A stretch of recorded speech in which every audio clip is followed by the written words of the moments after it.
Dahulu kala, di sebuah desa kecil yang tersembunyi di tengah hutan, hiduplah seorang pemuda yang bernama Ananda. Ananda adalah pemuda yang cerdas dan berbakat. Namun, dia seringkali merasa gelisah dan tak dapat mengendalikan pikirannya. Pikirannya selalu berjalan ke sana kemari seperti kupu-kupu yang tidak bisa ditenangkan. Ia merasa bahwa ini menjadi hambatan besar dalam hidupnya. Ananda memutuskan untuk mencari solusi atas masalah ini. Ia bercerita kepada ketua desa yang dikenal sebagai Bapak Guru, yang selama bertahun-tahun telah mempelajari seni mengendalikan pikiran.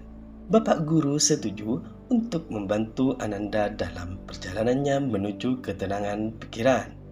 Pertama-tama Bapak Guru memberi Ananda tugas sederhana. Ia memberinya sepotong kertas dan meminta Ananda untuk mencatat setiap kali ia merasa pikirannya melayang dan bergejolak. Ananda menerima tugas tersebut dengan penuh semangat dan mencoba untuk benar-benar mengamati pikirannya. Setelah beberapa hari, Ananda mengumpulkan daftar panjang dari pikiran yang telah menghantuinya. Ia kagum melihat betapa seringnya pikirannya melayang ke masa lalu atau merencanakan masa depan. Tidak pernah benar-benar ada dalam saat ini. Bapak Guru tersenyum dan berkata, "Langkah pertama dalam mengendalikan pikiran adalah menyadari di mana mereka membawa kita. Sekarang, mari kita belajar untuk membawa pikiran kita kembali ke saat ini." Bapak Guru memulai pelajaran berikutnya dengan meditasi. Ananda duduk bersila di depan Bapak Guru dan ia memberikan instruksi tentang cara mengarahkan perhatian ke nafasnya. Ananda merasa sulit pada awalnya, tetapi dengan bimbingan Bapak Guru, ia mulai merasakan ketenangan yang mendalam saat ia memusatkan perhatian pada nafasnya. Ia merasa pikirannya menjadi lebih fokus dan lebih tenang. Meditasi menjadi rutinitas harian Ananda. Ia belajar untuk mengendalikan pernafasannya dan mengamati pikirannya tanpa terjebak di dalamnya.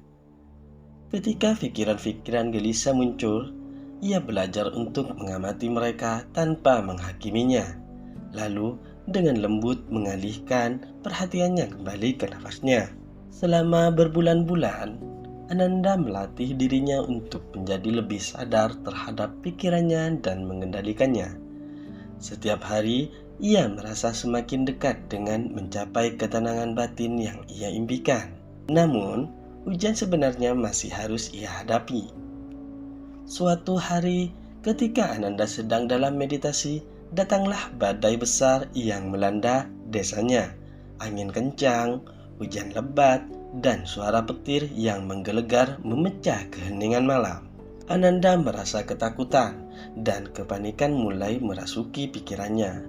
Pikirannya berlarian ke masa depan, membayangkan kemungkinan buruk yang bisa terjadi. Tetapi Ananda mengingat semua yang telah ia pelajari dari Bapak Guru. Ia mulai bernafas dalam-dalam dan mencoba untuk mengendalikan pikirannya. Ia mengamati ketakutannya tanpa terjebak di dalamnya. Lama-kelamaan, pikirannya perlahan menjadi tenang.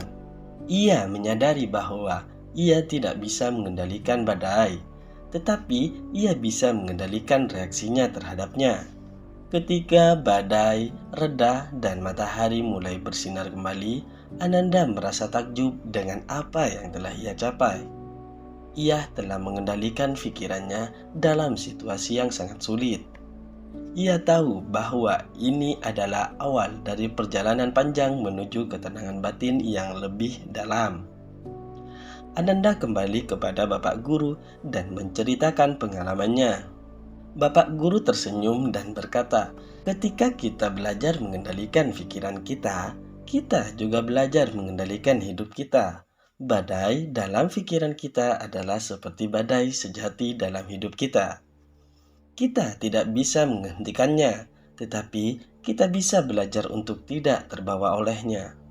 Ananda melanjutkan perjalanannya, belajar untuk mengendalikan pikiran dan reaksinya dalam berbagai situasi.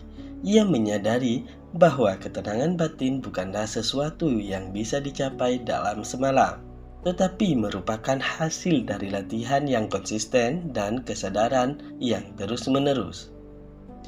Beberapa tahun kemudian, Ananda telah menjadi seorang guru yang bijaksana dan penuh kedamaian. Ia membantu orang lain dalam perjalanan mereka menuju ketenangan batin, seperti yang pernah Bapak Guru lakukan untuknya. Ia tahu bahwa perjuangan untuk mengendalikan pikiran adalah perjalanan seumur hidup, tetapi ia juga tahu bahwa dengan latihan dan kesadaran, setiap orang dapat mencapai ketenangan yang mereka cari.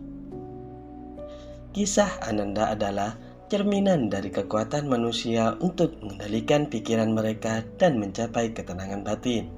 Ia mengingatkan kita bahwa meskipun pikiran kita mungkin liar seperti kupu-kupu, kita memiliki kemampuan untuk mengendalikannya dan mengarahkannya ke arah yang lebih positif. Melalui latihan dan kesadaran, kita semua dapat mencapai ketenangan dalam hidup kita.